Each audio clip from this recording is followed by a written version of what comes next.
This one is a story of my childhood friend. After my first encounter, I barely remember kung ano pa ang mga nangyari nung kabataan ko. But there's this one memory na hindi ko malilimutan.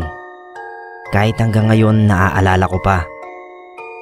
We moved to the next street.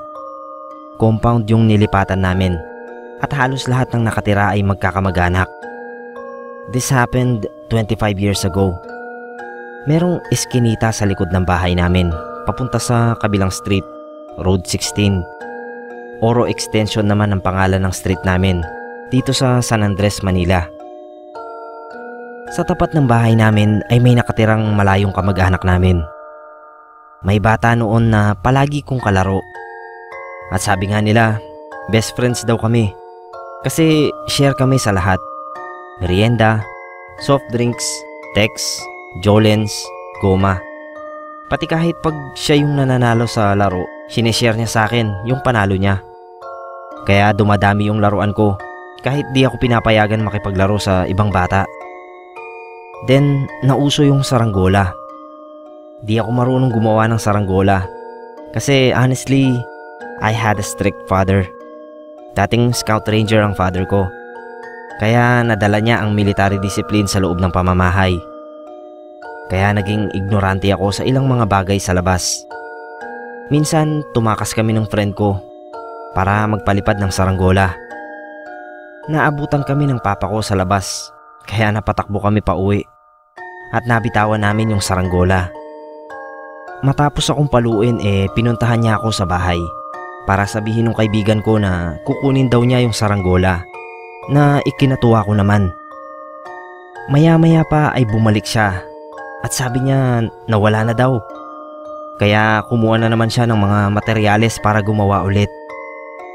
Napansin kong ang daming punit ng damit niya at ang dungis niya. Kaya tinanong ko kung anong nangyari sa kanya. May inakyat daw siyang bakod kasi akala niya sa loob ng isang bakuran nahulog ang saranggola namin. Nung gumagawa kami ng saranggola, sobrang busy niya na halos di makatingin sa akin. Hindi kami masyadong nagtatawanan. Maya-maya pa, narinig ko ang sigawan at iyakan. Inaya ko siya para mag-usisa, pero ayaw niya. Matapos nun, nakita kong pauwi ang mami niya na umiiyak. Pati mga ate at kuya niya. At kasama si mama na inaalalayan ng mami ng friend ko. Nagtataka naman ako nun. At tinanong ko yung kaibigan ko. Pero di daw niya alam kung bakit sila nag-iiyakan. Kinabahan ako nung diretsong yumakap sa akin yung mami niya na halos maglupasay na. Napalabas ng bahay si papa at yumakap na rin sa akin. At nakita ko si mama na umiiyak na din. Takang-taka ako nun at naguguluhan. Natigilan silang lahat na nakatingin sa akin nung sinabi kong, "Tara Robert, sa loob na lang ng bahay natin gawin yung saranggola."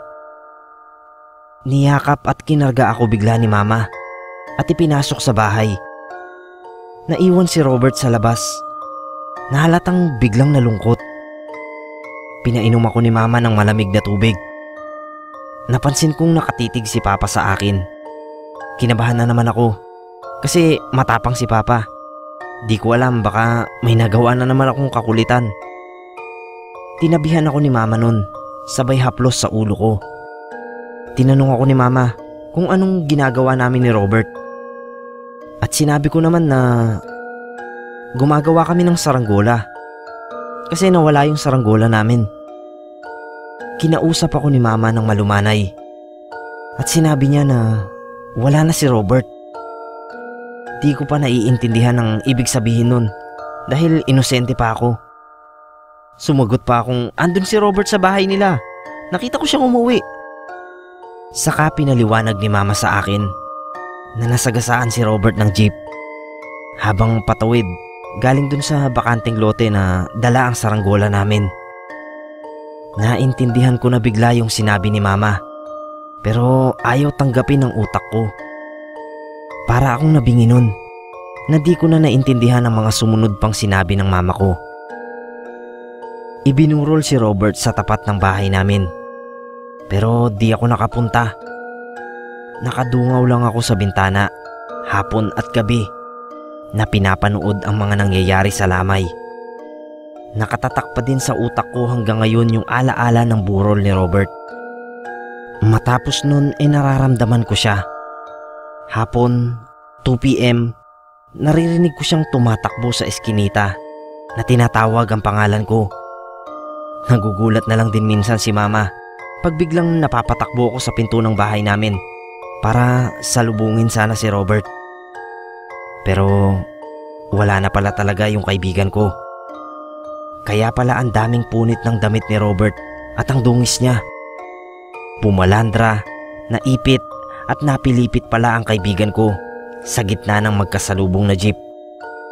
Nawala lang ang presence ni Robert nung lumipat kami ng Zambales at doon tumira ng mahabang panahon dahil sa hika ko. Rest in peace, Robert. Magkikita ulit tayo, bro. At sa susunod, ako naman ang gagawa ng saranggola natin.